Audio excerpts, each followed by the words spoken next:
Hello guys, आप सबका मेरे ब्लॉग में स्वागत है। और जैसे कि मैंने आपसे शेयर किया था मम्मी को लेके, तो बस वो सारी चीज़ें हुई। उसके बाद मेरी सिस्टर आई, जो मैंने आपको बताया। उसके बाद सारी चीज़ें हुई, फिर हम मम्मी को लेके सारी चीज़ें हुई, घर वर आए। उसके बाद मैं 15 से 20 दिन वहीं थी, यहाँ मैं नहीं आई थी। बस 1 से 1.5 महीने तक, मतलब टोटल मैं, आप मान के चलो तो 1 डेढ़ महीने में 8 महीने की बच्ची को छोड़ के मैं वहां रह रही थी। लेकिन मेरी भी मजबूरी थी गई, वरना मैं नहीं रहती। हाँ, कोई करने वाला नहीं था। बहन छोटी है, भाई भी अकेला था। और बड़े बड़े मम्मी वो लोग की भी एज हो चुकी है, तो कोई ऐसा था नहीं जो थोड़ा सा हैंडल कर पाता चीज़ों को, घर के माहौल को। तो मुझे थोड़ा सा वहां जाना पड़ा। और मेरे हस्बैंड ने मेरा बहुत सपोर्ट किया, बहुत साथ दिया, तभी मैं वहां जा पाई। कुछ विदाउट हस्बैंड के सपोर्ट के आप कुछ नहीं कर सकते हो। लेकिन मेरे हस्बैंड ने, मैं आपको बस एक ही चीज बोलूंगी कि अगर आपकी लाइफ में आपका हस्बैंड सपोर्टिव है तो बहुत सपोर्टिव है।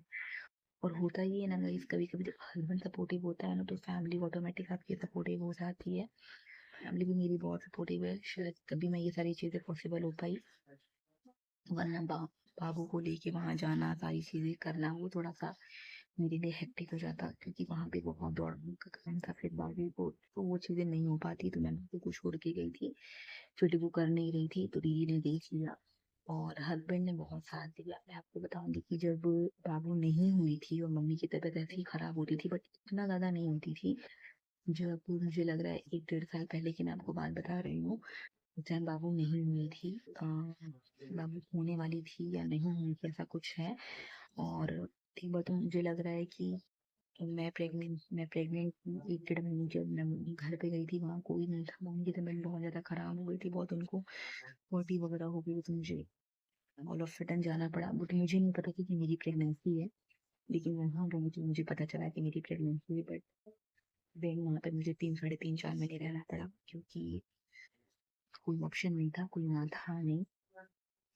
तो मैं एक ही चीज आपसे बोलूंगी यार, लाइफ में अगर आप शादी करो तो एक ऐसे इंसान से करो कि जो आपके बहुत सपोर्टिव हो, आपका बहुत सपोर्टिव हो।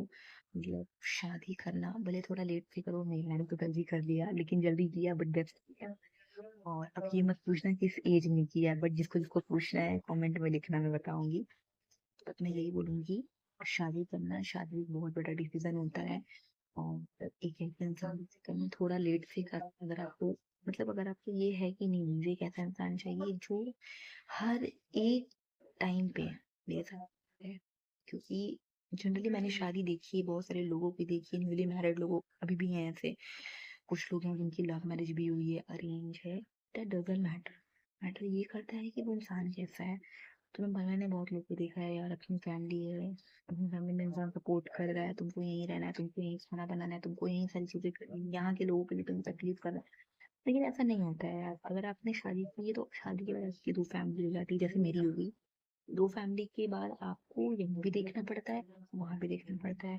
चाहे वो फिनेंशियली हो, चाहे वो फिजिकली सपोर्ट हो, मेंटली सपोर्ट हो, जितना आप कर सकते हो मुझे लगता है आपको करना पड़ेगा। किसी के लिए नहीं करो, माँ बाप के लिए तो करना पड़ेगा यार। ठीक है। और अगर माँ बाप की तरह वहाँ आपके लिए कोई है, जैसे मेरे बड़े पापा मम्मी, वो हमारे लिए हमारे माँ बाप की तरह ही है।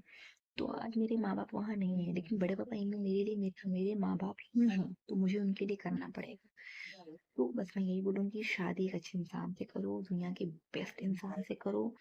और थोड़ा लेट से ही करो यार, चलता है, कोई दिक्कत नहीं है। दुनिया तो सिर्फ बोलती है, दुनिया का बोलने का काम है।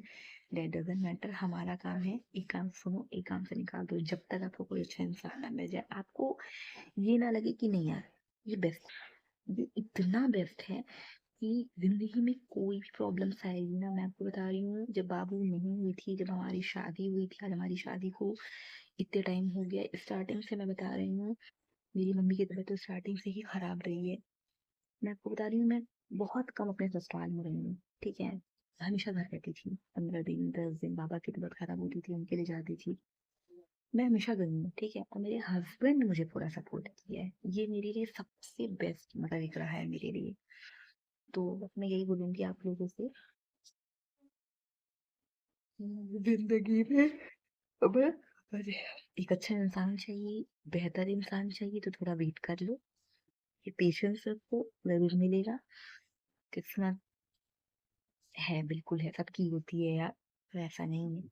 और लेकिन हाँ, ऐसा इंसान खोजो मतलब जिससे आपको बात करके लग जाए कि नहीं, आपसे ज़्यादा वो आपकी फैमिली की केयर करता हो, आपसे ज़्यादा वो आपके मम्मी-पापा की केयर करता हो। उसके बाद से लगे नहीं यार, मतलब आप उसको एक देख लो, मतलब होता है ये चीज़ें, ठीक है? तो मैंने बहुत सारी चीज़ें देखी तब मुझे लगा, बट कभी समटाइम्स ये भी होता है कि आप करते किसी और से हो, चीज़ें कुछ और निकल जाती है, इंसान का बिहेवियर कुछ और निकल जाता है। अब मैं वो तो मैं नहीं जज कर सकती यार, वो तो इंसान की किस्मत है, लेकिन मैं यही बोलूँगी, थोड़ा लेट से करो, बहुत जल्दबाजी मत करो लाइफ को डिसीज़न, मतलब लाइफ की ये बहुत बड़ा डिसीज़न होता है। मैंने तो एक अच्छा डिसीज़न लिया, ठीक है? तभी सारी चीज़ें पॉसिबल हो पाई। मेरी 3-4 महीने की प्रेगनेंसी थी, उसमें मेरी मैम गई, मेरी मम्मी की केयर की, और उसमें भी जो मेरे पीछे सबसे बड़ा हाथ था वो मेरे हस्बैंड। उन्होंने मुझे फुल सपोर्ट किया। वो मुझे हमेशा ये बात बोलते हैं कि कोई दिक्कत नहीं है। मैं जब भी रोती हूँ ना, मम्मी के लिए रोती थी, मैं जब भी रोती हूँ, वो हमेशा मेरे से बोलते हैं, "कोई दिक्कत नहीं, जो तुम्हारे हाथ में है, तुम करो। जो नहीं है, उसको छोड़ दो, बट जो तुम्हारे हाथ में है, वो करो। बट रो मत, रोने का कोई सेंस नहीं बनता है, ना ही कोई सॉल्यूशन है।" तो मैं ये बोलूँगी, आप लोग से हाथ जोड़ के मतलब करो, एक अच्छा लाइफ पार्टनर खोजो, क्योंकि शादी एक अगर आप एक कंपेनियनशिप बनाना चाह रहे हो, तो एक अच्छे इंसान को ढूँढो, और थोड़ा पेशेंस रखो, मिलेगा यार, ठीक है? अगर आपको शादी करनी है तो, ये कंपनी चाहिए तो, लेकिन हाँ, थोड़ा-सा पेशेंस, जल्दबाज़ी में कुछ भी मत करना, ठीक है? सो गाइस, आप मेरे चैनल को लाइक कीजिएगा, सब्सक्राइब कीजिएगा, फॉलो कीजिएगा। जय खाटू श्याम बाबा, और हमेशा आप लोग खुश रहिएगा। Bye guys.